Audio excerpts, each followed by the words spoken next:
क्या देखे थे? श्रेणीक्रम संयोजन, ठीक है, और क्या? समांतर क्रम। ठीक है, अभी देखो हम लोगों ने जो प्रतिरोध पढ़ा है उसमें एक और सूत्र होता है। जैसे मान के चलिए कोई एक तार है, ठीक है, एक तार है और उसमें क्या है, उस तार को हम लोग n भागों में डिवाइड कर रहे हैं। ठीक है, एक तार को कितने भागों में? n भागों में हम क्या कर रहे हैं? डिवाइड करेंगे। उस अगर बांटेंगे, है ना, तो उसका तुल्य प्रतिरोध कितना निकलेगा? तब तुल्य प्रतिरोध स्मॉल r बराबर क्या लिखेंगे? R/n। ठीक है, मतलब ये क्या रहेगा? प्रत्येक तार का प्रतिरोध रहेगा और n कितने भागों में बांटे हैं उसकी संख्या, और तुल्य प्रतिरोध निकालेंगे तो R बराबर कैपिटल R/n। ठीक है, ये उसका फॉर्मूला होगा।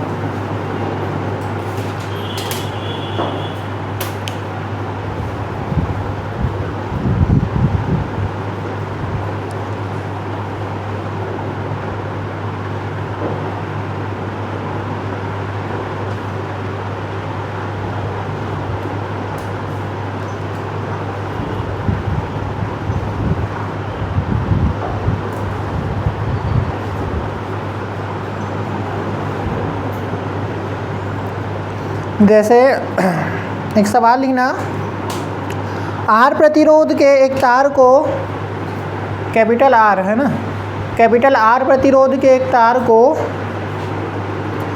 10 बराबर भागों में काटकर 10 बराबर भागों में काटकर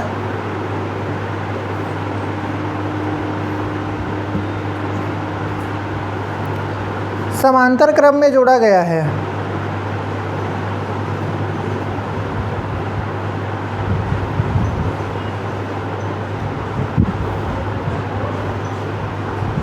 समांतर क्रम में जोड़ा गया है।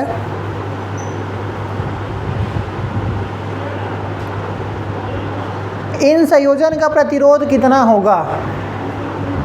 इन संयोजन का प्रतिरोध कितना होगा, ये आपसे पूछा जा रहा है।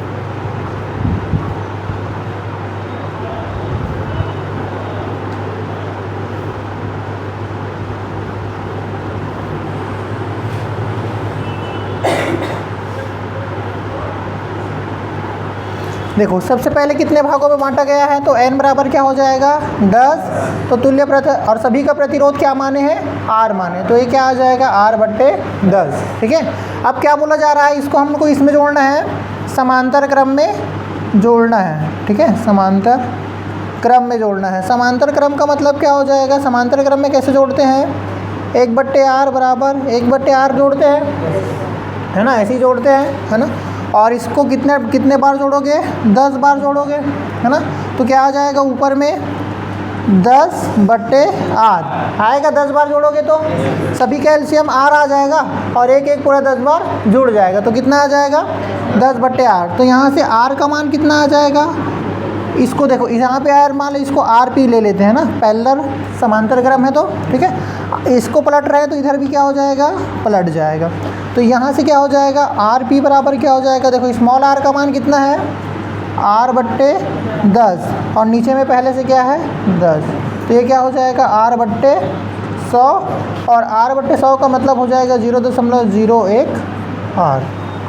ठीक है, तो ये क्या आ जाएगा? आपका तुल्य प्रतिरोध आ जाएगा।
चलिए अगला क्वेश्चन लिखना।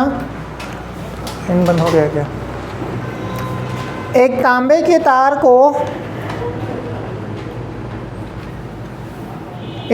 के तार को खींचकर उसकी लंबाई में 0.1% की वृद्धि की जाती है।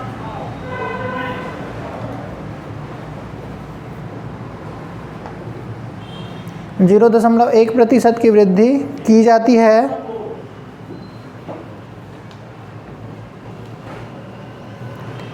तो प्रतिरोध में कितना प्रतिशत वृद्धि होगा, ये हमसे पूछा जा रहा है। ठीक है, देखो सवाल में क्या बोला गया है, हम तार को खींच रहे हैं कितना 1%, 0.1% वृद्धि तक। ठीक है, तो हमको बताना है कि प्रतिशत में कितना वृद्धि होगा। ठीक है, यहाँ पे देखो क्या होता है, क्योंकि देखो R is directly professional to होता है L स्क्वायर के होता है ना, L स्क्वायर का रहता है ना, मतलब लंबाई के अनुक्रमानुपाती होता है ना, लंबाई के स्क्वायर के। तो यहाँ से क्या हो जाएगा, अगर आप R1 लोगे तो इसको क्या लोगे L1 का स्क्वायर, और R2 लोगे तो इसको क्या लोगे L2 का स्क्वायर। ठीक है, अगर आप R1/R2 लेते हो तो ये क्या हो जाएगा L1/L2 का होल स्क्वायर, ऐसे लिख सकते हैं इसको। ठीक है, R1 क्या मान लेते हैं, प्रारंभिक प्रतिरोध, मतलब कि प्रारंभ में था, है ना, प्रारंभिक प्रतिरोध। R2 क्या हो जाएगा, अंतिम प्रतिरोध।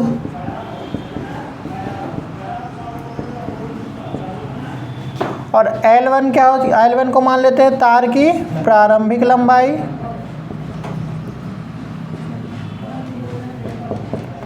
और L2 को मानेंगे अंतिम लंबाई। ठीक है, वृद्धि करेंगे तो किस में परिवर्तन होगा, L2, मतलब कि L1 में परिवर्तन होगा L2 के बराबर, है ना। इसका मतलब क्या हो जाएगा, जो वृद्धि कर रहे हैं 0.1% की वृद्धि करने पर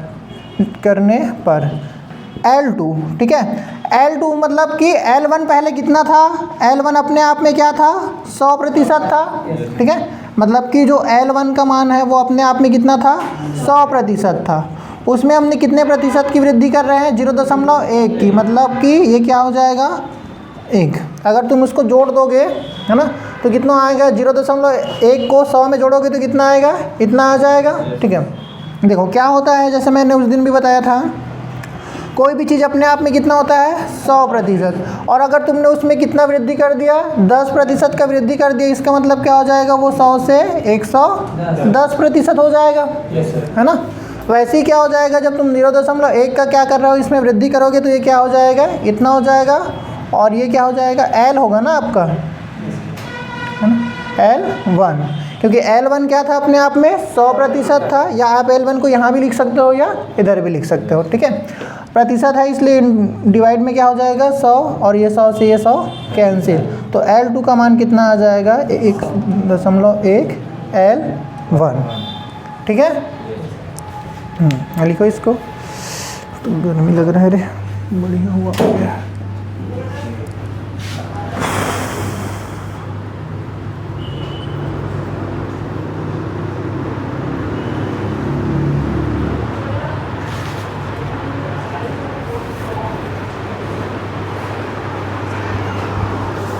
इसको L1 मत लिखना ना, ठीक है, क्योंकि L1 अपने आप में 100% था ही, है ना।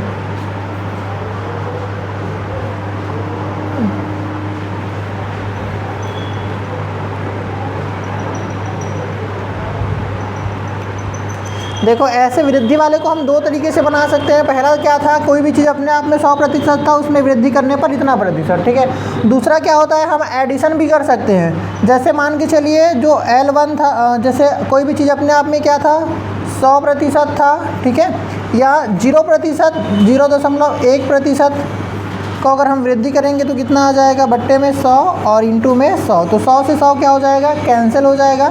इसी को ले जा के तुम क्या करोगे, बाद में 100 में इसको जोड़ दोगे, क्योंकि वृद्धि कितने का हुआ है 0.1 का हुआ है। ठीक है, इसी को ले जा के जोड़ दोगे, तो ऐसी या ऐसे भी सॉल्व आप कर सकते हो। ठीक है, तो L2 का मान कितना आ जाएगा, यहाँ से अब देखो यहाँ पे अगर रख दोगे, वैल्यू रख दोगे, तो यहाँ से देखो R1 बट्टे R2, L1 का मान कितना है, अपने आप में 100 था, है ना। L1 का मान क्या माने हैं हम लोगों ने, 100 माना था। तो इसमें वृद्धि कितने का हुआ, 0.1 का, तो मतलब कि 1 दशमलव, और ये हो जाएगा स्क्वायर। ठीक है, दोनों तरफ को पलट दो तो क्या हो जाएगा, R2 बट्टे R1, ये हो जाएगा 1000.1 बट्टे 100, और इसका स्क्वायर। ठीक है, अब देखो यहाँ से क्या कर सकते हैं हम, R2 का मान निकाल सकते हैं। R2 बराबर क्या हो जाएगा, 0.1 और बट्टे में 100 का स्क्वायर इंटू में R1 हो जाएगा। चलिए लिखिए इसको,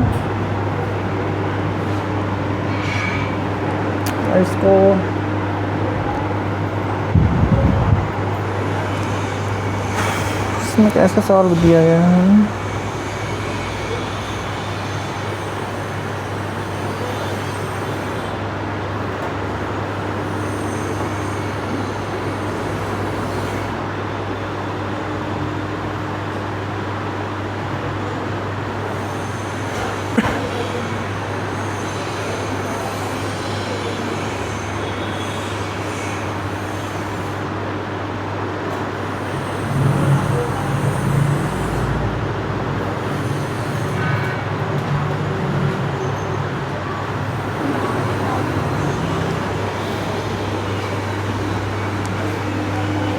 इसको सॉल्व करना है तो कैसे सॉल्व करोगे, देखो इसको सॉल्व करना है ना, आपके पास दो तरीका है। क्या कर लो आप, या तो फिर दशमलव को हटाओगे तो क्या आ जाएगा, नीचे में 1 0 बढ़ जाएगा, मतलब ये हो जाएगा आपका 1000, और इसका क्या है, स्क्वायर।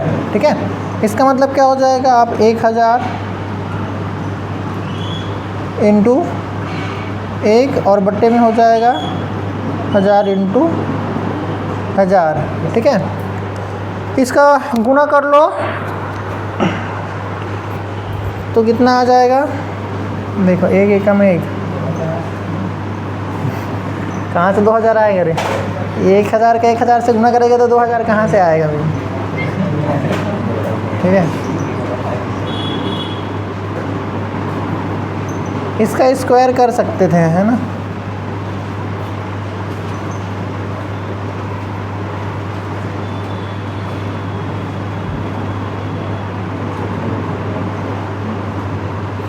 या इसको मैं ऐसे सॉल्व कर सकता हूँ, देखो इसको 1000 है ना, अगर मैं इसको 1000 है तो कितने जीरो के बाद 1 2 3, 1 दशमलव इतना आ जाएगा, अगर दशमलव हटेगा। अब इसका स्क्वायर करोगे तो कितना आ जाएगा, 1 का स्क्वायर 1, नहीं ऐसे नहीं होगा। इसको इंटू करो, दिखाओ कैलकुलेटर यार, क्या हुआ रे, तुम लोग करोगे तो करो ना, तो इतना टाइम कौन वेस्ट करेगा। इंटू में 1001, और ये हो जाएगा बराबर आपके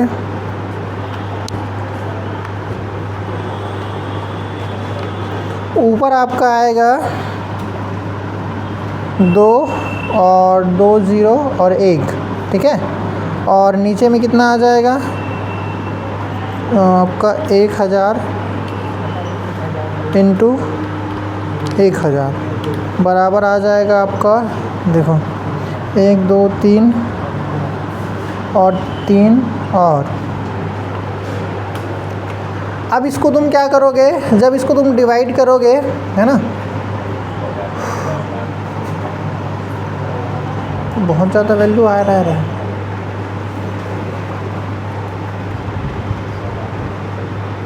सौ था ना, तो 1000 और 1000 इतने में तो ये 0.1 नहीं आएगा। देखो 1 2 3 4 5, तो 1 1 2 3 4 और 5, है ना। दशमलव लगाओगे तो कितना आ जाएगा, ये 10.02 आ रहा है, कहीं पे मिस्टेक हो रहा है। इसमें क्या किया गया है, 1 दशमलव कितना था, देखो 6 जीरो लगाना है ना, 1 2 3 4 5 6, तो देखो 1 2 3 4 5 6, मतलब कितना आ जाएगा हमारा आंसर, डिवाइड करोगे तो 1.002। ठीक है, उधर का लेने की ज़रूरत नहीं है। और साथ में क्या था R1, तो ये हो जाएगा R1। मतलब इसका मान कितने के बराबर आ रहा है, देखो R2 का मान आपके आ रहा है कितने के बराबर, 1.002 और ये R1, ठीक है। तो प्रतिशत वृद्धि बराबर हम क्या लिखेंगे, प्रतिशत वृद्धि बराबर कैसे लिखते हैं, देखो R1 में कितना का वृद्धि हुआ है, आप देखो पहले ऐसे भी समझ सकते थे कि पहले आपके पास कितना था, 100 था, ठीक है, उसमें से वृद्धि कितना हुआ है, 0.22 के, या तो फिर इसको ऐसे लिख सकते हो, R2 अंतिम प्रतिरोध माइनस क्या लिखोगे, प्रारंभिक प्रतिरोध। तो देखो अंतिम प्रतिरोध R2 का मान कितना निकला है, 1.02 R1 माइनस R, और इधर से हो जाएगा R1, प्रतिशत में चाहिए तो इसको क्या लिखोगे, इनटू में 100, ठीक है। अब क्या हो जाएगा, देखो यहाँ से अगर हम क्या कर लेते हैं, R1 को कॉमन निकाल लेते हैं तो 1.0 और इधर से हो जाएगा 1 हो जाएगा, और बट्टे में आ जाएगा आपका R1, तो R1 से R1 कैंसिल, इनटू में आ जाएगा 100, तो ये कितना हो जाएगा, ये हो जाएगा 0.02 गुना 100। अगर तुम 100 से इधर गुना करोगे, अगर इसको गुना नहीं भी करोगे तो इसको क्या लिख सकते हो, तुम प्रतिशत लिख सकते हो, ठीक है। या अगर 100 से गुना नहीं करोगे तो इसको क्या लिखोगे, सीधा प्रतिशत लिखोगे, या तो फिर 100 से गुना कर लो, 100 से गुना करोगे तो कितना आ जाएगा, 2 जीरो इधर खिसक जाएगा, तो 0.2% का ये हो जाएगा आंसर, ठीक है। थोड़ा सा कैलकुलेटिव था यहाँ पे, क्योंकि डाटा ऐसे दिया गया था, है ना। हो सकता है कि आप मतलब दूसरा सवाल आए तो इसमें इतना ज़्यादा कैलकुलेटिव नहीं रहेगा, तो आसानी से बन जाएगा।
एक सेम और क्वेश्चन है, ठीक है। क्वेश्चन लिखना है, एक तार को खींचकर उसके व्यास को आधा कर दिया जाता है, उसके व्यास को आधा कर दिया जाता है,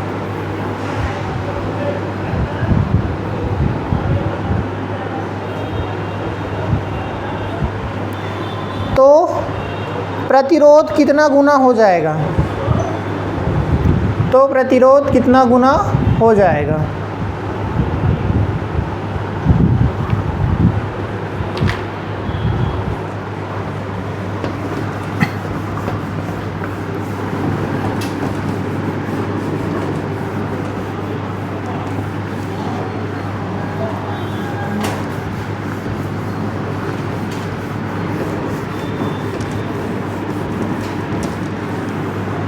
सवाल क्या बोला जा रहा है कि हमको व्यास को क्या कर दिए, आधा कर दिए, ठीक है। व्यास को आधा करने का मतलब क्या है, व्यास खुद अपने आप में क्या होता है, 2r होता है, और उसको आधा कर दिया मतलब क्या कर दिया, उसको r बना दिए, है ना। व्यास का मतलब क्या होता है, 2r होता है, और उसको आधा कर दिया मतलब r बना दिए, ठीक है। हमको क्या पता है, r इज डायरेक्टली प्रोपोर्शनल होता है r के, सॉरी इसके, ठीक है, और ये होता है उसके 1/r² के। मतलब कि वृत्त का आपका क्या निकालते हो, उसका क्षेत्रफल निकालते हो ना।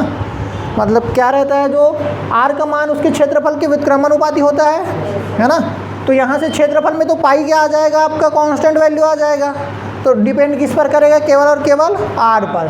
अब देखो तुम क्या कर रहे हो, r को तुम लोग क्या मतलब यहाँ से r को हम क्या करेंगे, आधा कर रहे हैं, है ना। आधा किए तो कितना आया, इतना आया है, मतलब कि ये कितना कम हो रहा है। देखो अगर मैं r को 2 गुना कर दूंगा तो कितना कम हो जाएगा, ये टोटल हो जाएगा आपका 4r² के बराबर, है ना। इसका मतलब क्या हो जाएगा, अगर r हमारा 2 गुना कम होगा तो ये कितना बढ़ जाएगा, 4 गुना बढ़ जाएगा, ठीक है, क्योंकि स्क्वायर लगा है ना। इसका 2 गुना इसके 4 गुने के बराबर होगा, ठीक है। अगर मान के चलिए, जैसे मान के चलिए इधर आपको क्या है, एक r दिया गया है और इधर क्या है, r² है। 2r ये इस त्रिज्या है, मान के चलिए 2 आपको त्रिज्या दिया गया है, दोनों त्रिज्या को 2 गुना कर देते हैं। दोनों त्रिज्या को 2 गुना कर देंगे तो ये तो आपका 2r हो जाएगा, लेकिन ये क्या हो जाएगा आपका 4r² हो जाएगा। मतलब कि इसमें को क्या है, ऑलरेडी स्क्वायर लगा है ना, तो 2 गुना कर दोगे तो स्क्वायर भी तो 2 गुना तो 4 हो जाएगा, है ना। वैसे ही तुम इसको अगर मान के चलिए 2 गुना करोगे तो ये क्या हो जाएगा, 4 गुना बढ़ जाएगा, ठीक है। तो कितना हो जाएगा आपका प्रतिरोध, 4 गुना हो जाएगा। इसको लिख लो, या ये इसको रिलेशन को याद भी कर सकते हो, या तो फिर निकालते गए से इसको भी देख लो, ठीक है। क्योंकि स्क्वायर है तो स्क्वायर में ऑलरेडी 2 गुना हुआ है, मतलब स्क्वायर का मतलब क्या होता है, 2 बार गुना, है ना। तो 2 का कितना हो जाएगा, 4 गुना हो जाएगा।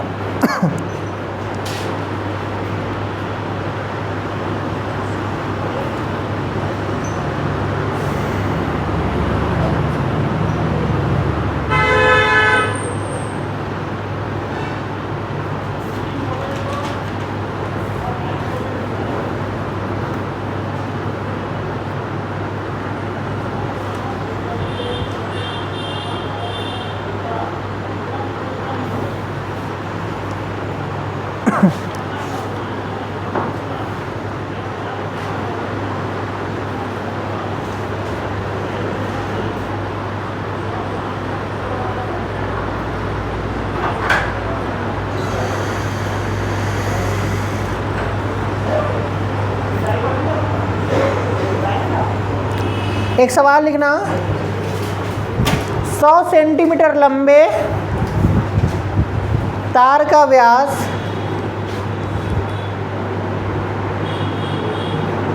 100 सेंटीमीटर लंबे तार का व्यास 2 मिलीमीटर है,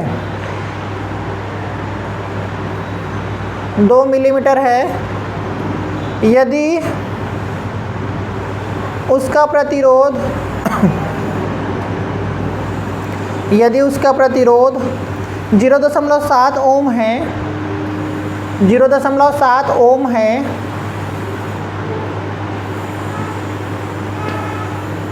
तो उसकी प्रतिरोधकता क्या होगी, तो तार की प्रतिरोधकता क्या होगी।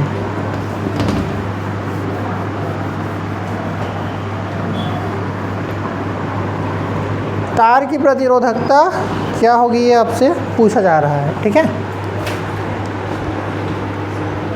देखो क्या दिया गया है, तार की लंबाई दिया गया है 100 सेंटीमीटर। 100 सेंटीमीटर का मतलब क्या होता है, 1 मीटर, ठीक है। व्यास दिया है ना, व्यास मतलब 2r का मान दिया है, 2 × 2 मिलीमीटर दिया है ना। इसको तुम मीटर में कन्वर्ट करोगे तो 10⁻³ और 2r का मान है ये, तो r का मान कितना हो जाएगा, 2 से 2 को क्या कर दोगे, काट दोगे, तो 1 × 10⁻³ मीटर हो जाएगा, ठीक है। और किसका मान दिया है, r का मान दिया है 0.7 ओम, इतना दिया है, ठीक है। हमारे पास फार्मूला क्या होता है, r बराबर क्या लिखते हैं, ρl/a लिखते हैं प्रतिरोधकता और प्रतिरोध में। हमको किसका मान चाहिए, रो का मान चाहिए, तो r को और a को और बट्टे में क्या आ जाएगा, l आ जाएगा। आर का मान कितना दिया है 0.7 ए का मतलब क्या हो जाएगा, ए का मतलब हो जाएगा क्षेत्रफल, और मैंने कल बताया था तार का क्षेत्रफल मतलब वृत्त का क्षेत्रफल, और वृत्त का क्षेत्रफल कितना होता है पाई आर स्क्वायर, ठीक है। और एल का मान कितना है 1 मीटर है, तो 0.7 गुना पाई का मान 22/7 और आर का मान कितना निकला है 1 गुना 10 के घात -3 और इसका स्क्वायर, ठीक है। तो यहाँ से हो जाएगा 0.7 और गुना में 22/7 और ये हो जाएगा 1 गुना क्या हो जाएगा -6 हो जाएगा। यहाँ से तुम इसको हटा दो, क्या बटे 1 को लिखने की ज़रूरत नहीं है ना, ठीक है।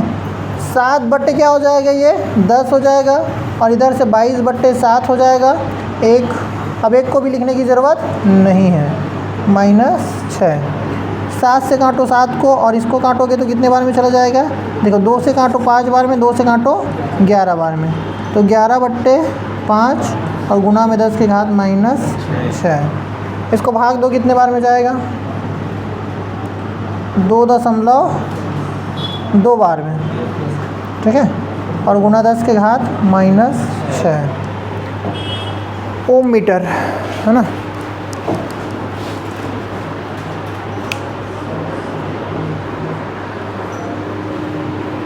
क्या हुआ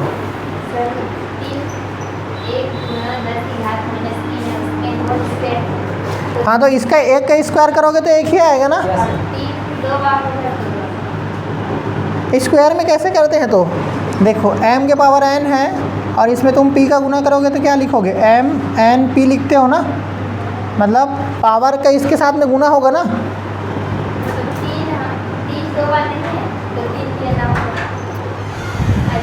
अरे इसका मतलब क्या है भाई, इसको तुमको 2 बार लिखना है, 1 गुना 10 के घात -3 और 1 गुना 10 के घात -3, ठीक है। तो क्या हो जाएगा, इस जुड़ेगा ना तो -6 हो जाएगा ना।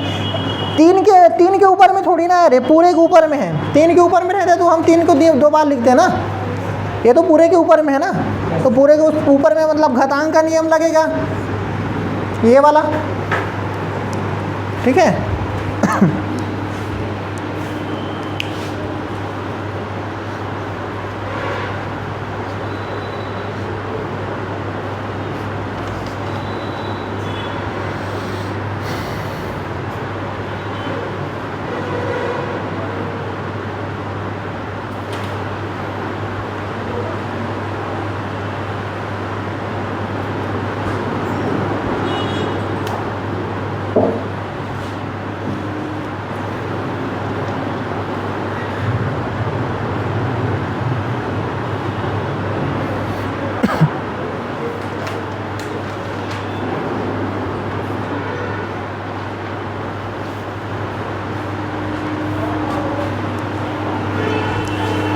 हो गया।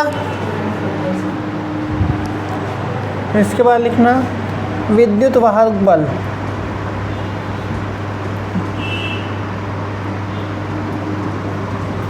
विद्युत वाहक बल को हम एप्सिलॉन से दर्शाएंगे। विद्युत वाहक बल क्या होता है, अगर किसी आवेश को हमको परिपथ में चलाना पड़ता है तो चलाने में जो कार्य करना पड़ता है उसी को क्या कहा जाता है, विद्युत वाहक बल। W बटे क्या होता है Q।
हो गया ना।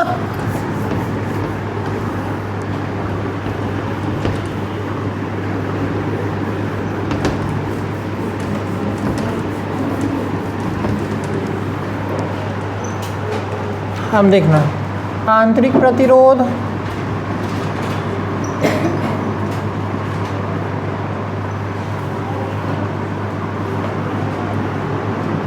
विद्युत वाहक बल व प्रतिरोध में संबंध।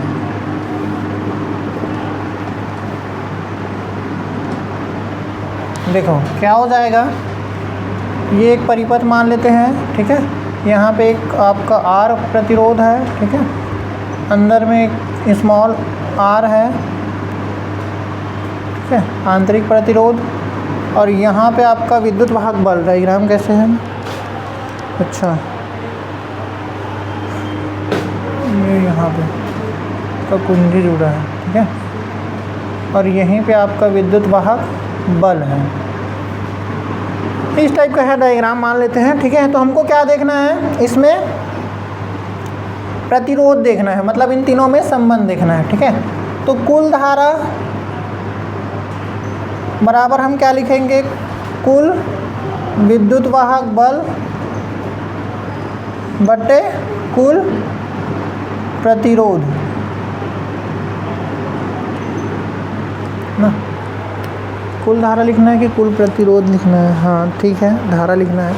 यहाँ से देखो I बराबर क्या हो जाएगा, एप्सिलॉन बट्टे R plus R। Small r आंतरिक प्रतिरोध है, कैपिटल R क्या है, प्रतिरोध है या बाह्य प्रतिरोध है, ठीक है।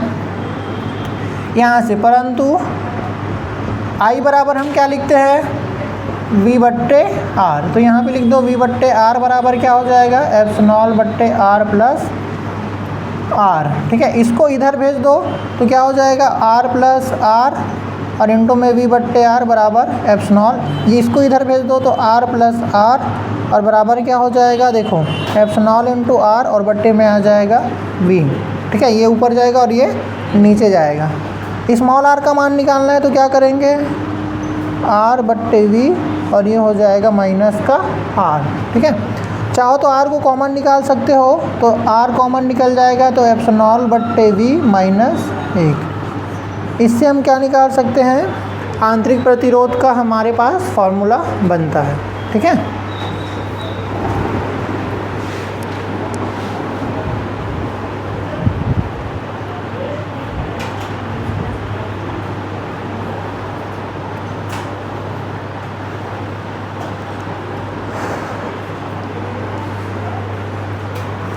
अब देखो और क्या कर सकते हैं, इसको समीकरण 1 मान ले रहे थे ना। समीकरण 1 से हम क्या कर सकते हैं, समीकरण 1 से इसको इधर भेज दोगे तो एप्सिलॉन बराबर हो जाएगा I R और स्मॉल r। तो एप्सिलॉन बराबर हो जाएगा I R प्लस R हो जाएगा, ठीक है। परंतु I R बराबर क्या लिखते हैं, V, है ना। तो एप्सिलॉन बराबर हम V माइनस प्लस R, तो V बराबर क्या लिख सकते हैं, एप्सिलॉन माइनस R लिख सकते हैं। तो विभवांतर भी निकल जाएगा।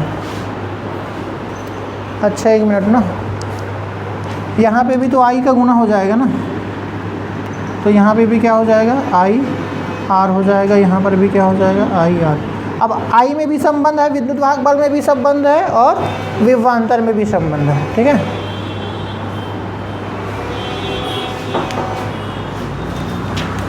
सेलों का संयोजन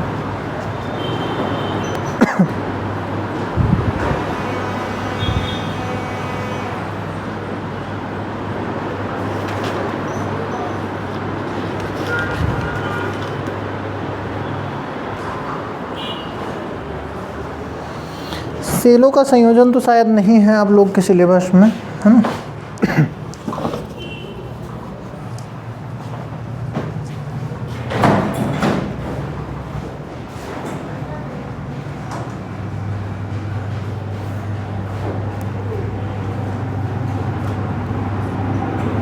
हो गया।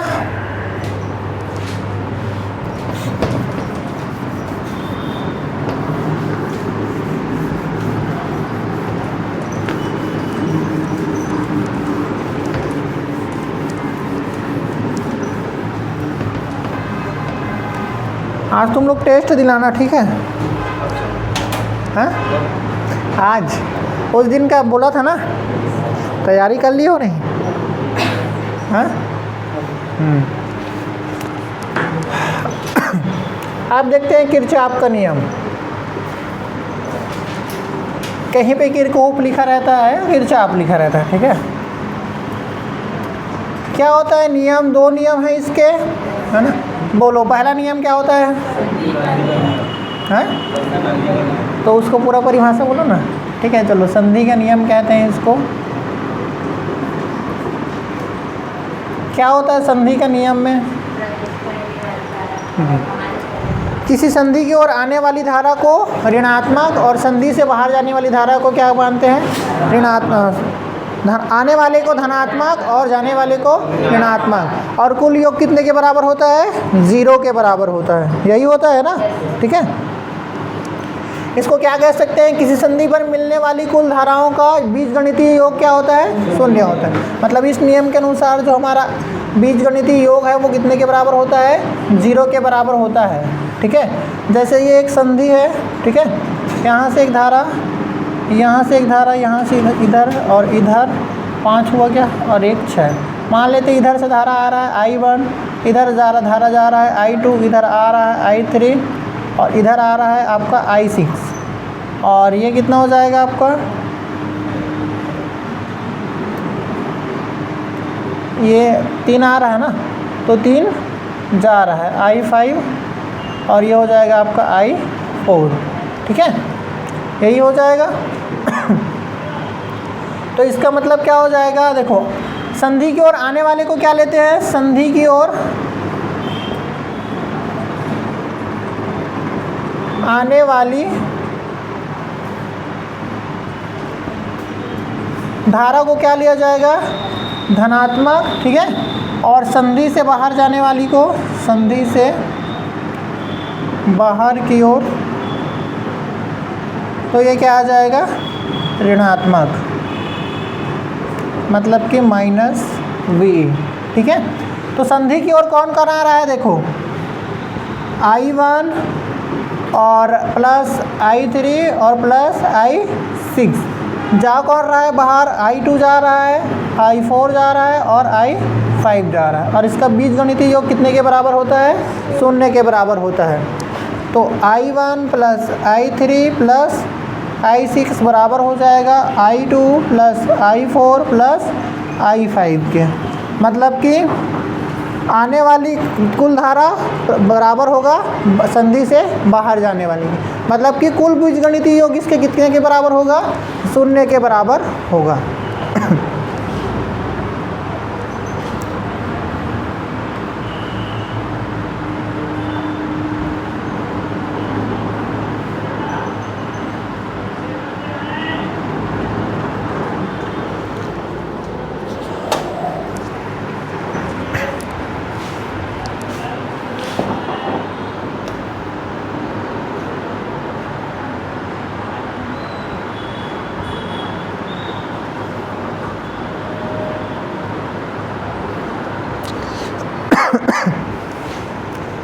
हो गया।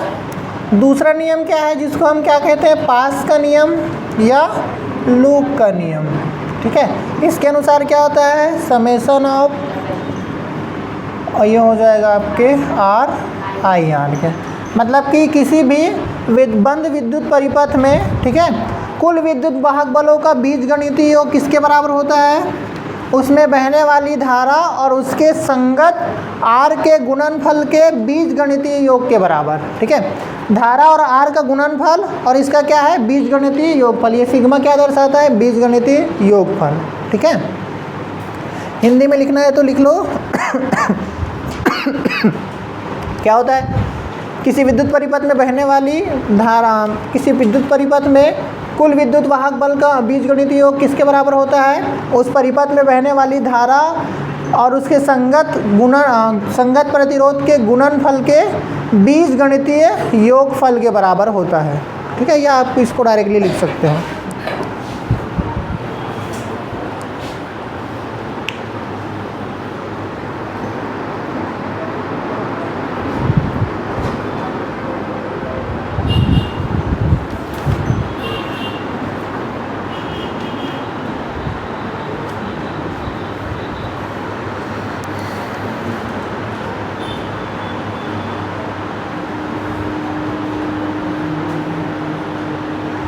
व्हीट स्टोन सेतु जानते हो कि नहीं जानते हो, है ना। मैं इसको प्रूव करने की तो ज़रूरत नहीं है ना। कैसे रहता है इसका डायग्राम, ऐसे ही रहता है ना। यहाँ पे एक प्रतिरोध, यहाँ पे एक प्रतिरोध और इधर एक प्रतिरोध, और ये इस टाइप का ऐसे जुड़ा रहता है, ठीक है। इसको हम मान लेते हैं P, इसको मान लेते हैं Q, ये हो जाएगा आपका R और ये हो जाएगा, क्या होगा बताओ। तो फार्मूला क्या होता है, P Q R S, ठीक है। जहाँ ये सब क्या है, प्रतिरोध है, मतलब कि आपस में जो प्रतिरोध है वो क्या हो जाएगा, अनुपातिक रूप में रहता है।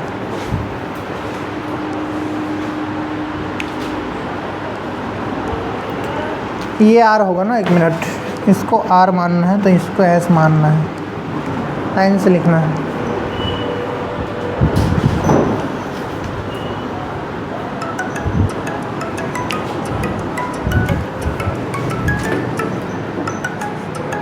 लोकनाथ डीके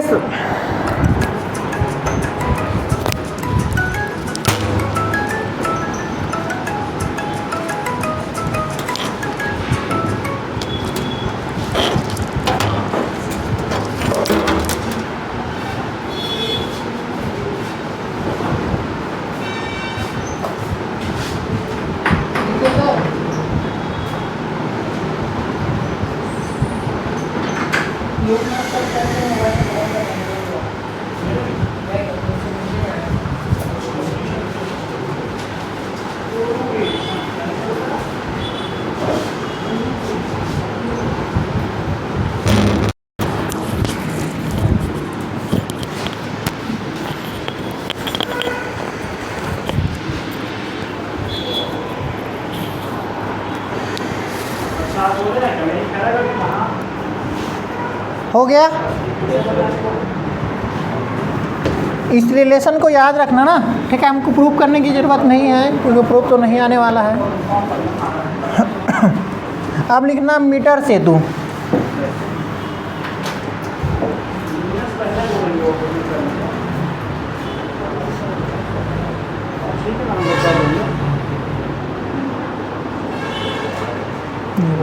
आपके में भेज दिए इसके ना, आपके पास है क्या?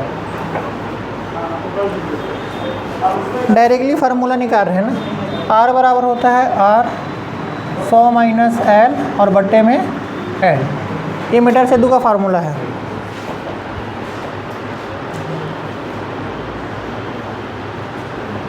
जी सर।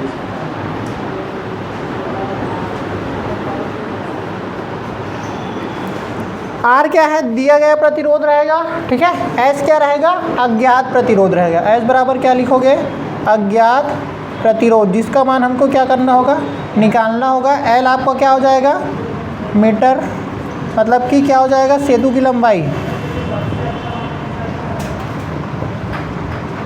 R आपका क्या रहेगा, प्रतिरोध रहेगा जो दिया रहेगा। मतलब कि हो सकता है आपको L का मान दे दे, R का मान दे देगा तो S का मान पूछ ले, या S का मान दे दिया L का मान दे दिया तो आपको किसका मान पूछ ले, R का मान पूछ ले, ठीक है। दोनों में से किसी को भी पूछ सकता है।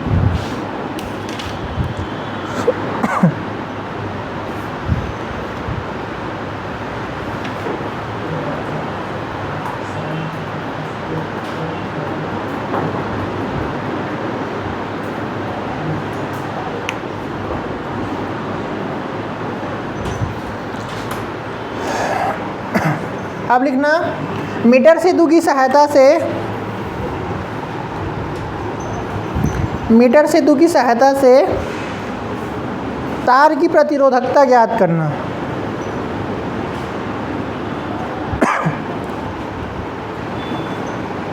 तार की प्रतिरोधकता ज्ञात करना। तो प्रतिरोधकता बराबर हम क्या लिखते हैं, R बराबर हम क्या, देख तो यार, साइलेंट कर देना हो तो। किसका है फ़ोन, नाम लिखा है क्या, हाँ।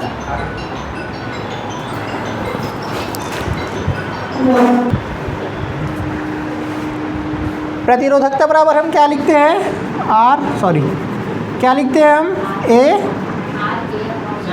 AL ऐसे लिखते हैं। ठीक है, तो यहाँ पे हमारा प्रतिरोध क्या रहता है मीटर सेतु में, S रहता है। ठीक है, तो यहाँ पे क्या लिखेंगे, S। ठीक है, A मतलब क्या होता है, क्षेत्रफल होता है ना, और क्षेत्रफल मतलब तार का क्षेत्रफल मतलब पाई आर स्क्वायर। तो रो बराबर हम क्या लिख सकते हैं, S पाई आर स्क्वायर बट्टे L। देखो बहुत सारे फार्मूले हो जाते हैं।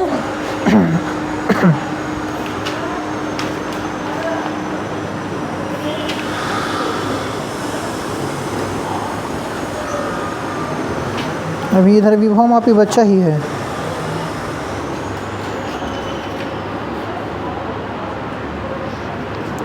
खैर ये सब नहीं आएगा।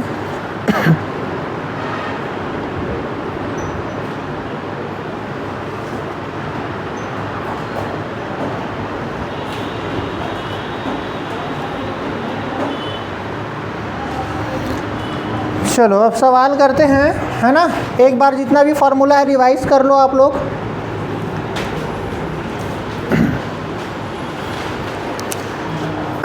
पहले नॉर्मल क्वेश्चन से स्टार्ट करेंगे।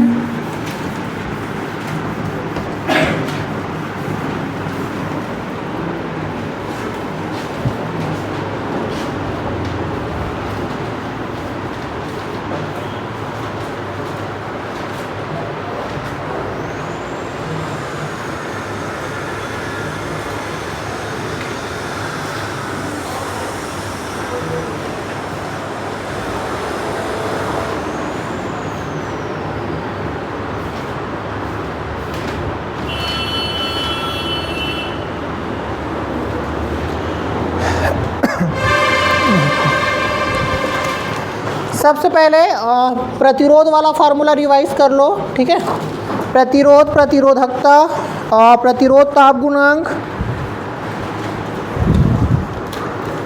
ठीक है, यहाँ से सवाल पहले करेंगे।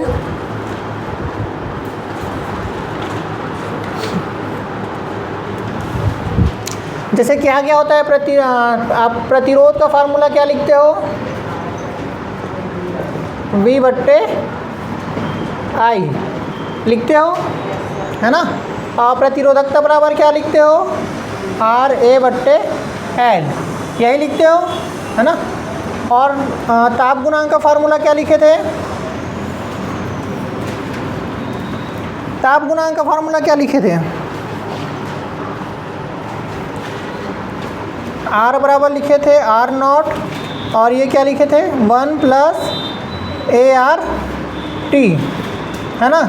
जब आपका क्या बोला गया था, जब संदर्भ ताप क्या दिया गया हो, 0 दिया गया हो, जब ताप का मान क्या हो, T0 का मान 0 लिए थे, यही था। ठीक है, और क्या लिया था, एक R और R0, तो 1 प्लस क्या था AR T माइनस T0।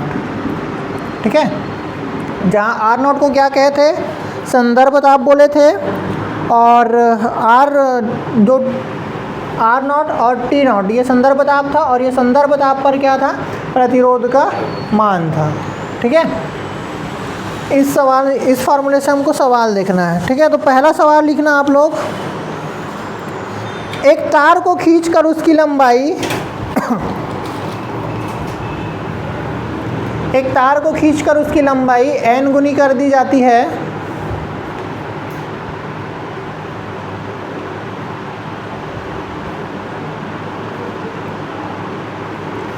उसकी लंबाई n गुनी कर दी जाती है, तो उसका प्रतिरोध कितना गुना हो जाएगा।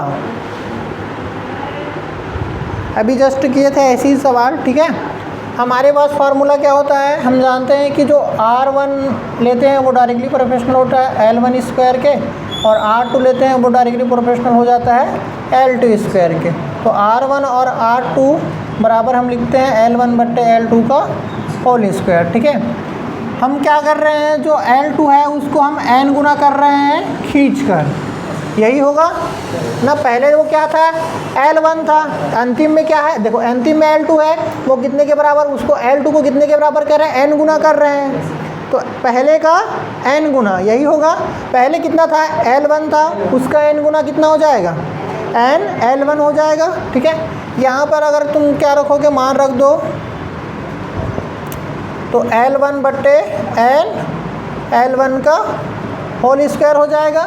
ठीक है, यहाँ से पलट दोगे दोनों तरफ को तो क्या हो जाएगा, R2 और ये R1 n, L से L को काट दो, ठीक है, तो n स्क्वायर। ठीक है, R1 को उधर भेज दो तो R2 बराबर क्या हो जाएगा, n स्क्वायर और R1। तो देखो कितना गुना हो गया, n स्क्वायर गुना, ये आपका अंतिम प्रतिरोध है और ये प्रारंभिक प्रतिरोध। तो बाद में प्रतिरोध कितना हो गया, प्रतिरोध का n स्क्वायर हो गया। ठीक है, तो जब तार को हम लोगों ने n गुना बढ़ाया तो उसका जो प्रतिरोध है वो कितना गुना बन गया, n स्क्वायर गुना। तो अगर कल के डेट में डेटा बोल दिया जाए कि अगर आपने तार को 2 गुना बढ़ाया तो r कितना गुना बढ़ जाएगा, 4 गुना, 2 का स्क्वायर 4 गुना। ठीक है, अगर आपको बोल दिया जा रहा है 4 गुना बढ़ा दिए तार की लंबाई को तो प्रतिरोध कितना हो जाएगा, 16 गुना हो जाएगा। ठीक है,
हो गया।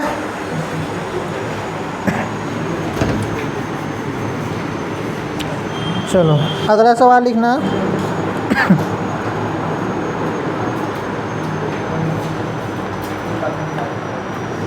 एक तार को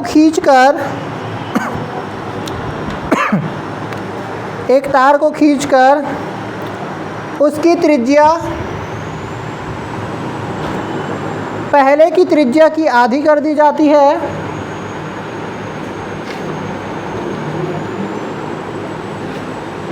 उसकी त्रिज्या पहले की त्रिज्या आधी कर दी जाती है।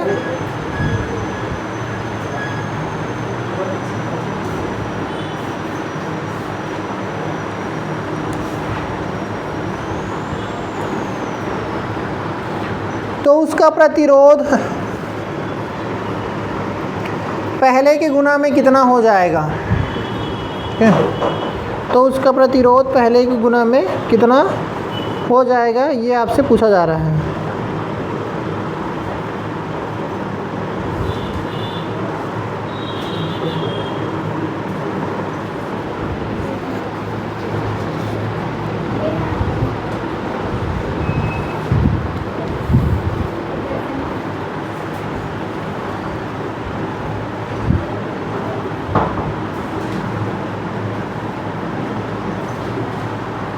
कंडीशन है आयतन समान रहेगा।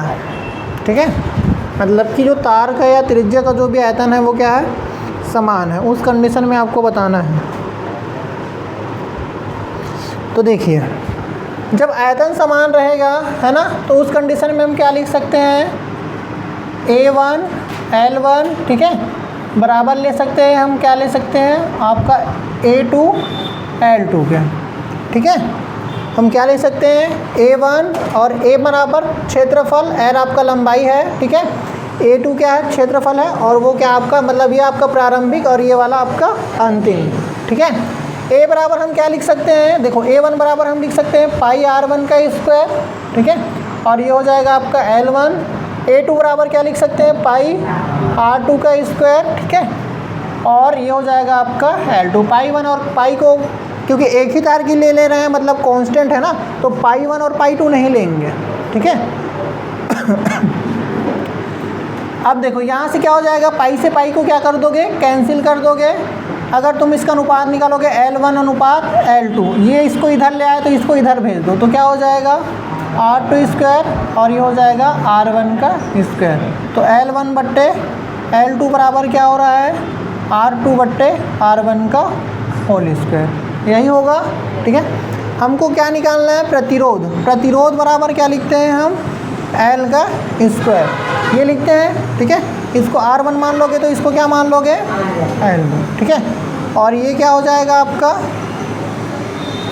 इसको अगर देखो एक फार्मूला और क्या होता है, R बराबर हम यहाँ से भी लिख सकते हैं ना, R बराबर और क्या लिखते हैं, रो L बट्टे में A, यही लिखते हैं ना।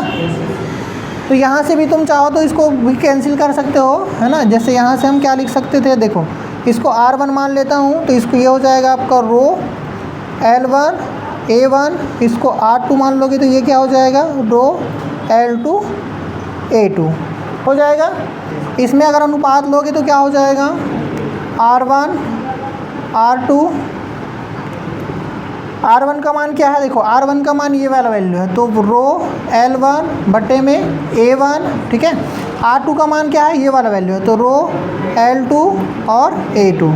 रो से रो क्या हो जाएगा, कैंसिल हो जाएगा, A2 ऊपर चला जाएगा, तो R1 R2 का अनुपात क्या हो जाएगा, A2, और ऊपर में क्या है, L1 है, ठीक है। और नीचे में क्या आ जाएगा आपका, देखो फिर से ये वाला और ये वाला, तो A1 और L2, यही हो जाएगा। अब आप A1 और A2 का मान रख सकते हो पाई R1 स्क्वायर और पाई R2 स्क्वायर। तो यहाँ से R1 और ये हो जाता है R2, तो ये हो जाएगा पाई R1 स्क्वायर L1 और ये हो जाएगा पाई R2 स्क्वायर L2। पाई से पाई क्या हो जाएगा, कैंसिल हो जाएगा, ठीक है। L1 और L2 का मान कितना है, देखो L1 और L2 का मान, L2 बराबर, देखो यहाँ से क्या हुआ है,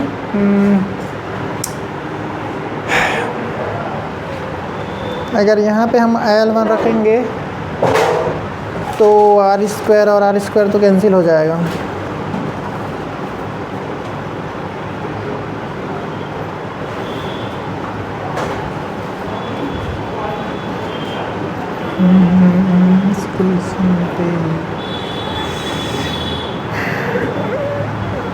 एक मिनट ना, देखो R1 रखेंगे R2 स्क्वायर,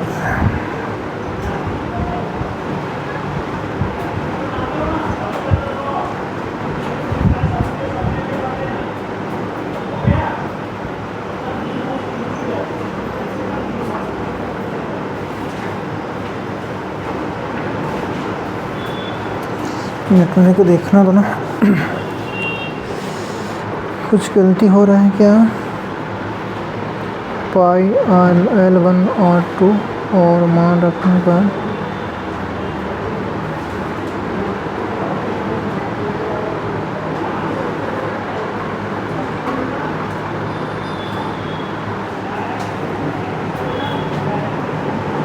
अच्छा, यहाँ पे देखो A2 है ना, तो A2 है तो क्या होगा, R2 होगा ना, और A1 है तो क्या हो जाएगा, R1 हो जाएगा, ठीक है। यहीं पे गलती हो रहा था। अब मान रख देंगे, इसका मान L1 और L2 का मान रख दो तो क्या हो जाएगा, देखो R1 और ये है R2, ये वाला वैल्यू कट गया है, क्या बचा है, R2 का स्क्वायर बचा है। L1 बराबर, देखो L1 बराबर मैं क्या लिख सकता हूँ, R2 का स्क्वायर लिख सकता हूँ, ठीक है। और देखो L2 बराबर क्या लिख सकता हूँ, R1 पहले से है और R1 का स्क्वायर, यहाँ से R1 और ये हो जाएगा R2, R2 का पावर 4 और R1 का पावर 4, ठीक है। इसको पलट दोगे, हाँ इसको पलट दोगे तो क्या हो जाएगा, R2 बट्टे में R1, ये भी पलट जाएगा, R1 का पावर 4 और बट्टे में R2 के पावर 4, ठीक है। यहाँ से क्या हो जाएगा, आप R2 निकाल लो तो R2 कितना हो जाएगा, R1 बट्टे R2 और पूरे का पावर में 4 और इनटू में R। ठीक है, चलिए लिखो इसको। हाँ, बस इसको कंप्लीट कर देता हूँ। देखो यहाँ पे क्या हो जाएगा, आपको सवाल में क्या बोला गया है ना, अकॉर्डिंग टू क्वेश्चन क्या बोला गया है, जो त्रिज्या को हमको क्या करना है, आधा करना है। तो ये होगा, त्रिज्या को आधा करेंगे मतलब बाद में त्रिज्या क्या हो जाएगा, पहले जितना त्रिज्या था उसका आधा। ठीक है, तो यहाँ पे तुम इसको आधा कर देना, तो R2 बराबर क्या हो जाएगा, R1 पहले से इसका मान R1 बट्टे 2 और पूरे के पावर में 4, ये और ये कैंसिल, 2 चला जाएगा ऊपर, तो R² 2 गया ऊपर में और इसके पावर में 4 R1, 2 के पावर में 4 का मतलब क्या हो जाएगा 16, तो कितना गुना हो गया, 16 गुना। ठीक है,